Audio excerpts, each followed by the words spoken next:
Supermarket से लेकर हमारी नजदीकी ग्रोसरी शॉप तक हमें पैक्ड और रेडीमेड फूड्स की भरमार मिल जाएगी और हम रोज इन पैक्ड फूड्स को खाते भी हैं।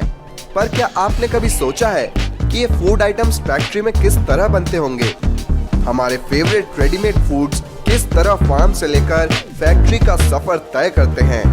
आज इस वीडियो के जरिए हम आपको बताने और दिखाने वाले हैं, तो तैयार हो जाइए हमारे साथ इस मजेदार सफर पर चलने के लिए, जहां हम आपको इन पैक्ड फूड्स का मैन्युफैक्चरिंग प्रोसेस दिखाएंगे।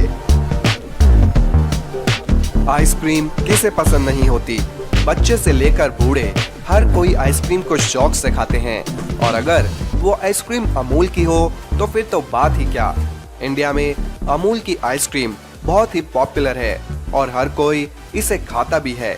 पर आज हम देखेंगे कि अमूल की फैक्ट्री में आइसक्रीम बनती कैसे है। आइसक्रीम का सफर डेयरी फार्म से शुरू होता है, जहां गाय का दूध निकाला जाता है और उसे अमूल के प्लांट में भेजा जाता है।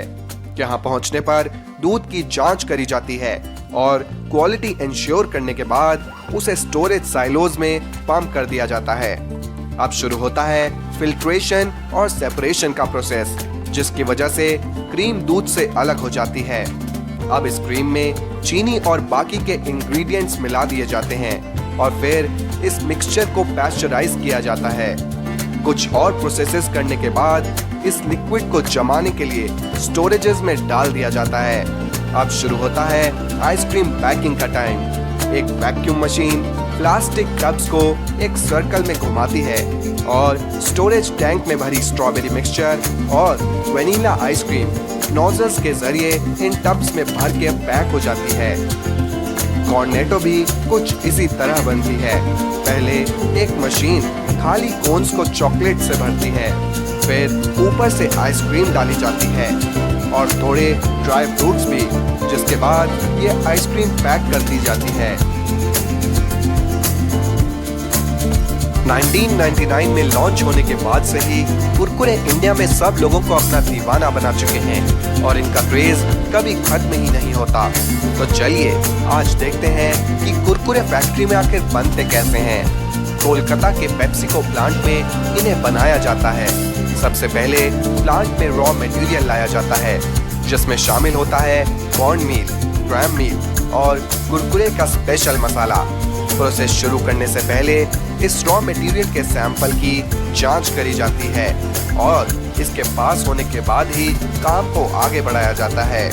अब राइस, कॉर्न, ग्राम और पानी को एक परफेक्ट वॉल्यूम में ब्लेंडर्स में डाला जाता है, जहां इन्हें ब्लेंड किया जाता है। कुरकुरे का मिक्सचर तैयार होने के बाद इस मिक्सचर को एक्सट्रूडर्स में भेजा जाता है, जहां कुरकुरे को अपनी टेढ़ी मेढ़ी शेप मिलती है। पर अभी इनमें वो चटपटा मसाला डालना बाकी है। एक कन्वेयर बेल्ट से गुजरते हुए ये कुरकुरे जब आगे बढ़ते हैं तो इनको फ्राई करा जाता है और फिर निकलने के बाद एक टम्बलर में डालकर इनमें मसाला मिक्स किया जाता है, जिसके बाद ये पूरी तरह से खाने को तैयार हो जाते हैं।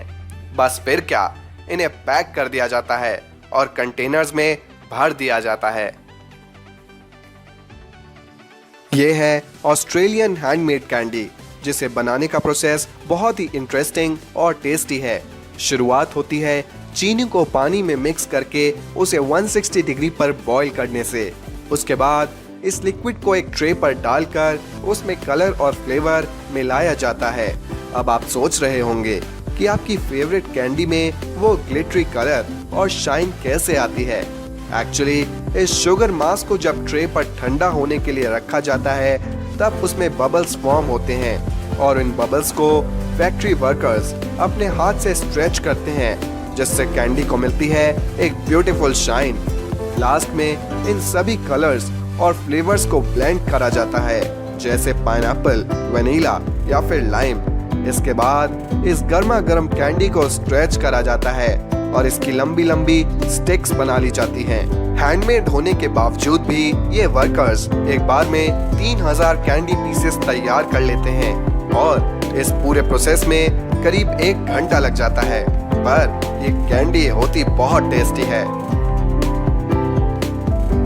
सैंडविचेस खाना किसे नहीं पसंद, लेकिन क्या आप जानते हैं कि उस सैंडविच में लगी हुई ब्रेड को किस तरह बनाया जाता है? शुरुआत होती है वीट को हार्वेस्ट करने से, जहां मशीन्स खेतों में से गेहूं की फसल को कलेक्ट करके फैक्ट्री तक लाती हैं। गेहूं को पीसने के बाद यहाँ सबसे पहले फ्लावर को यीस्ट, नमक, चीनी और पानी के एक मिक्सचर में ब्लेंड करा जाता है। यीस्ट ऐड करने की वजह से ब्रेड को मिलती है एक यूनिक फ्लफीनेस। ये मिक्सचर एक बहुत बड़े ड्रम में ब्लेंड करा जाता है, जिसके बाद ये मिक्सचर बिल्कुल आटे जैसा बन जाता है। अब इस डो को बड़े बड़े पीसेस में कट करके एक मशीन के थ्रू पास किया जाता है, जिसमें से ये डो छोटी बॉल्स में बनकर निकलता है। इन बॉल्स को ट्रेस में रखकर कन्वेयर बेल्ट पर पास करा जाता है और एक स्प्रेयर इन पर बटर स्प्रे करता जाता है। इसके बाद इन दो बॉल्स को ओवन में डाल दिया जाता है और फिर कुछ ही देर में ये ब्रेड आपके खाने के लिए बिल्कुल तैयार हो जाती है। क्या आपने कभी खीरे का अचार खाया है? अगर नहीं तो ये देखिए कि उसको बनाया कैसे जाता है। सबसे पहले खीरों को फार्म में से लेकर सॉल्ट वाटर में भरे टैंक्स में कुछ हफ्तों तक स्टोर किया जाता है, जिससे इन खीरों के अंदर तक नमक घुस जाता है। इस पिकल को दो तरीकों से बनाया जाता है।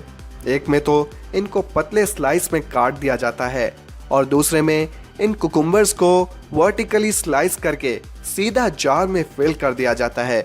कस्टमर्स अपनी पसंद से किसी भी तरह का पिकल ले सकते हैं।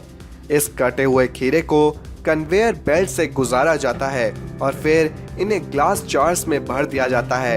अब इन जार्स को मशीन आगे बढ़ाती जाती है और इनमें भरती जाती है वो पानी जिसके लिए ये अचार जाना जाता है। इस पानी में अपना एक अनोखा टैंगी टेस्ट होता है। जार्स को सील करके इन्हें पैक कर दिया जाता है और इसी तरह से ये प्रोसेस पूरा हो जाता है। तो दोस्तों, आज आपने देखा कि आपके फेवरेट पैक फूड्स किस तरह फैक्ट्री में बनाए जाते हैं। अगर आप और भी पैक फूड्स का मैन्युफैक्चरिंग प्रोसेस हमारे चैनल पर देखना चाहते हैं तो कमेंट्स में लिखकर हमें ज़रूर बताइएगा। और अगर आपको हमारी ये वीडियो पसंद आई और आप आगे भी हमारे चैनल पर इसी तरह की कमाल की वीडियोस देखना चाहते हैं तो आज ही हमारे चैनल द फ्रिंगो को सब्सक्राइब करके साथ में बनी बेल बटन को भी ज़रूर दबाएं। मिलते हैं आप सभी से हमारी अगली वीडियो में। तब तक के लिए धन्यवाद।